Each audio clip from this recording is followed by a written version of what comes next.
보도하면 이렇게 고발당한다며 정우택은 뇌물청탁 사건을 덮으려 했고, 보도했다는 이유만으로 MBC는 정우택에게 고발을 당했지만 그렇다고 정우택 따위에게 엎드릴 MBC가 아닙니다. 한동훈은 시스템 공천이라며 CCTV가 공개되었음에도 공천을 강행했었습니다.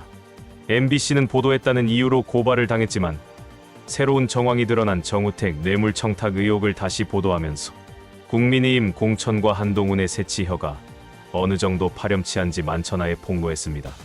윤석열이 해병대 외압 사건에서 중요 피의자인 이종섭 전 국방장관을 해외로 빼돌려 인사권을 이용해 해외로 도피시키려 했다면서 이종섭 뉴스를 단독으로 보도했습니다.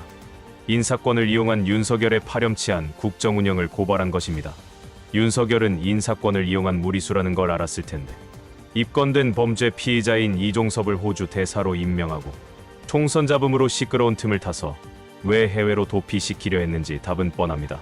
해병대 최수근 상병 외압 사건에서 핵심 피의자인 이종섭 전 국방장관, 이종섭이 걸려들면 그 다음은 윤석열입니다.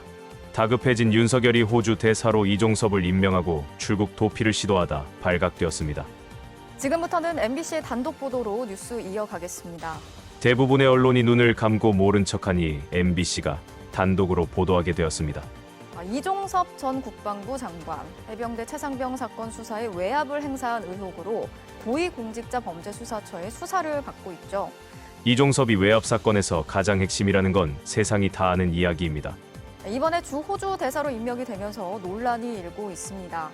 검사 출신이며 검찰총장 출신인 대통령이 입건된 핵심 피의자를 호주 대사로 임명하다니 너무나 황당해서 웃음이 납니다. 그런데 저희가 취재를 해봤더니 공수처가 이미 석 달 전에 이 전 장관에 대해서 출국 금지 조치를 한 것으로 확인됐습니다. 해외로 빼돌리려고 호주 대사로 임명했는데 출국 금지 상태랍니다. 여전히 출국 금지인 상태에서 호주 대사로 임명이 된 건데요. 출국 금지당한 피의자를 임명하다니 온전한 정신이라면 불가능한 일입니다.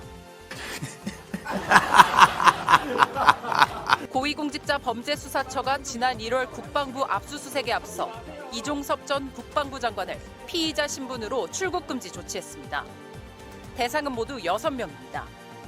이 전 장관과 신범철 전 국방부 차관, 유재은 법무관리관 등 국방부 수뇌부가 포함됐고 해병대 김기한 사령관, 국방부 김동혁 검찰단장과 박경훈 조사본부장도 출국금지됐습니다.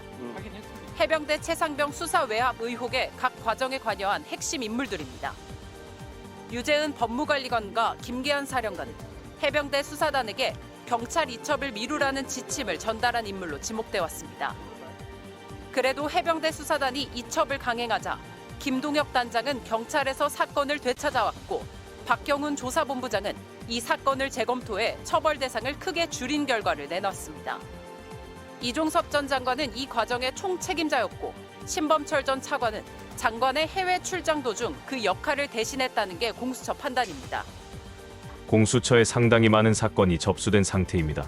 스스로 나약한 기관으로 인식하는 공수처는 매우 분명한 증거가 있어도 그동안 스스로 움츠러들면서 수사에 적극적이지 않았습니다. 공수처가 이 정도로 수사한다는 건 그만큼 혐의가 분명하다는 말이 됩니다. 이 전 장관은 의혹을 완강히 부인해왔습니다. 저를 포함해서 국방부 누구도 누구를 넣어라 빼라 이야기한 적이 한 번도 없습니다. 뻔뻔한 거짓말임이 들통났습니다. 또 중간 보고도 받지 않았다고 주장했지만 최종 결과 발표 나흘 전 수사 내용을 점검하는 장관 주재 연석회의가 열린 사실이 MBC 취재 결과 확인됐습니다. 윤석열 검찰 정권하에서는 정권 자체가 범죄의 중심에 있고 피의자들을 정권 수호 차원에서 감싸고 도니 수사를 피하고 처벌을 피할 수 있겠지만 그것은 잠시일 뿐입니다. 공수처는 출국금지 기한을 연장해왔으며 이에 따라 이 전 장관은 여전히 출국금지 상태인 것으로 파악됐습니다. 주 호주 대사로 임명된 이 전 장관은 상대국 동의, 즉 아그레망도 받았습니다. 이 전 장관은 MBC 연락을 받지 않았고 출국 전 수사 협조 여부를 묻는 질문을 남겼지만 답이 없었습니다. 조용히 도망가려다 재수없게 걸렸다 생각할 것입니다. 정상적인 정권이라면 이종섭이 해외에 있어도 소환시켜서 수사를 받도록 조치해야 합니다. 윤석열은 이와 반대로 수사를 받아야 하는 피의자를 빼돌려 해외로 도피시키려 한 것입니다. 공수처가 정권 차원의 압력을 이겨내고 정상적으로 수사하고 이종섭의 출국 금지를 유지할 수 있을까요? 공수처는 이 전 장관에 대한 조사는 반드시 필요하다고 보고 출국 일정을 파악하는 한편 조사 방식과 일정을 두고 고심하고 있습니다. MBC 뉴스 박솔립입니다. 윤석열 정권이 공권력을 이용해서 피의자를 해외로 도피시키려 합니다. 이종섭을 즉시 체포해서 구금해야 하고 윤석열은 이종섭 호주대사 지명을 철회해야 합니다. 또 하나의 황당한 뉴스가 있습니다. 카페 사장은 부정한 청탁을 하면서 뇌물을 제공하고 정우택 국민의힘 국회 부의장은 뇌물을 받고 실제 청탁을 들어주기 위해서 관계기관을 찾아다녔습니다. 바꿔 말해서 압력을 행사한 것입니다.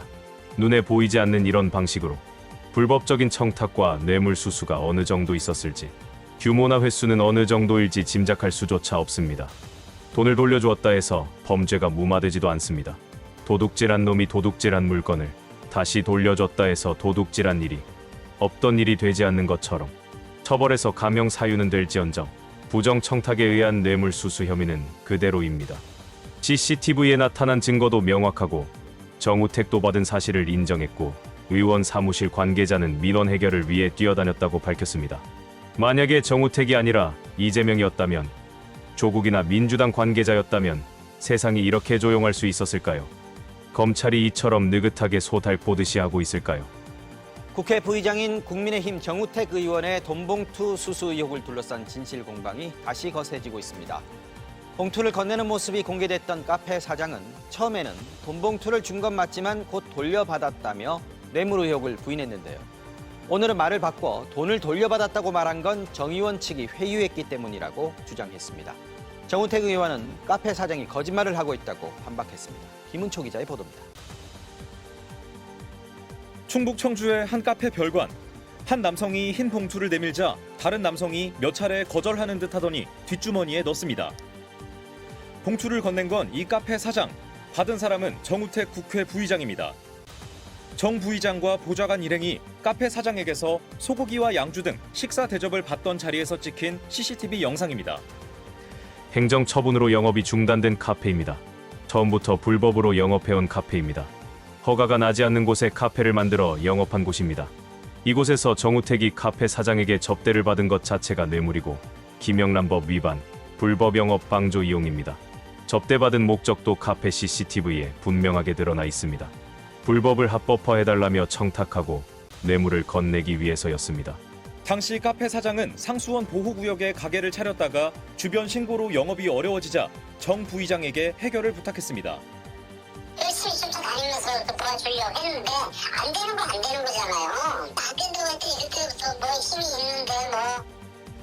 부정한 청탁을 들어주기 위해서 발벗고 뛰었는데 실패했다고 고백하고 있습니다. 그런데 최근 카페 사장의 지인이 돈봉투 영상을 언론에 제보하자 정 부의장은 봉투는 받은 당일 돌려줬고 며칠 뒤 따로 공식 후원금을 받았다고 해명했습니다. 그날 만나서 무슨 청탁을 했다든지 이런 자리가 전혀 또 아니었고, 그런 자리가 아니었다면 주변에 정상 영업 중인 카페도 많았는데 굳이 영업 중지 중인 카페에 가서 접대받을 이유는 뭐였을까요? 비정상적인 곳이 돈이 나올 거라는 이유 때문 아니었을까요? 카페 사장도 의혹이 불거지자 준 봉투는 돌려받았고 정상적인 후원금을 보냈다며 의혹을 부인했습니다. 당사자 해명에 의혹은 잦아드는 듯했지만 사장은 또 다른 입장을 털어놨습니다. 저희가 이제 돌려받지는 않았어요. 후원계좌 오는 거 있고 저희가 못 드린 거는 드린 것들이 있어요. 사실은 단 한 푼도 돌려받은 것이 없다고 새롭게 진술했습니다. 돈을 돌려받지 않았는데 추가로 정치 후원금을 요구받았던 것입니다. 후원금이 입금되자 정 의원 측은 관계 기관을 찾아 해결하려 했지만 실패했습니다. 주변 상인들과 이해관계가 얽힌 문제여서 더 이상 힘을 쓰지 못하고 실패한 것입니다. 그리고 오늘 경찰 참고인 조사를 앞두고 카페 사장이 기자회견을 자청했습니다. 당초 사실과 다른 해명을 한 건 정 부의장 측에 회유가 있었고 뭐라고 회유했을지 짐작이 갑니다. 너도 뇌물공여죄로 처벌받는다. 내가 누구야? 나 정우택이야. 총선이 끝나면 해결해 줄 테니까 지금은 시키는 대로 해. 그랬을 거라 저는 생각이 듭니다. 보복이 두려웠기 때문이라고 밝혔습니다. 어떤 보복이 두려웠을까요? 내가 발버둥 쳐봐야 너만 다친다. 평생 콩밥 먹게 만들겠다. 그런 협박이었지 않았을까 짐작해봅니다. 당하는 사람 입장에선 정우택의 지역에서의 위상, 여당에서의 위상, 마음대로 사건을 만드는 검찰의 모습에서 공포감을 갖지 않으면 그것이 더 이상한 일입니다. 의뢰인이 정우택 의원과 보좌관에게 준 돈 중에 지금까지 돌려받은 것은 한 푼도 없습니다. 또 후원금 계좌를 문자로 보내와가지고 후원금 좀 해라 해서 그냥 했다고 합니다. 또 봉투에 든 100만 원과 후원금을 비롯해 모두 800만 원을 건넸다는 당시 자필 메모도 모두 사실이라고 주장했습니다. 이게 수사가 되고 또 나중에 재판이 되면 한번 거짓말하기 시작하면 끝까지 거짓말하기가 사실 어려운 상황이 되거든요. 그래서 정우택 부의장은 카페 사장이 말을 번복해 신빙성이 없다며 수사 과정에서 진실이 밝혀질 거라고 말했습니다. 정우택 주장대로면 검찰은 뭘 해야 할까요? 이재명 대표를 엮으려 발버둥치는 검찰은 모든 기소를 스스로 철회해야 합니다. 도대체 10일 사이에 무슨 일이 있어서 그 일을 손바닥 뒤집듯이 또 딴 거짓말을 하는지 저는 반드시 그 뒤에 저는 배후 세력이 있다고 봅니다. 음모론까지 들고 나온 정우택은 이 사건과 관련해서 그동안 뭘 했을까요? 정 부의장은 앞서 의혹을 보도한 기자들을 명예훼손 혐의로 고소했고 고소 고발로 기자들을 겁박했습니다. 신기하게도 고발하면 그 다음부터 추가 보도가 사라지는 모습이 보입니다. 그러니 윤석열과 한동훈, 정우택, 수구들의 고소 고발이 남발하는 것입니다.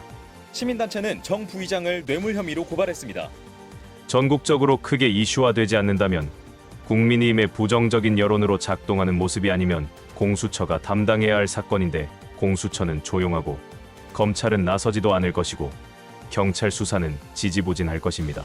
결국에 카페 사장만 불쌍한 모습이 될 것이다에 제가 500원 걸겠습니다. 경찰은 카페 사장에 대한 조사를 시작으로 본격적인 수사에 들어갔습니다. 오늘 영상은 여기까지입니다. 시청해주신 여러분 고맙습니다.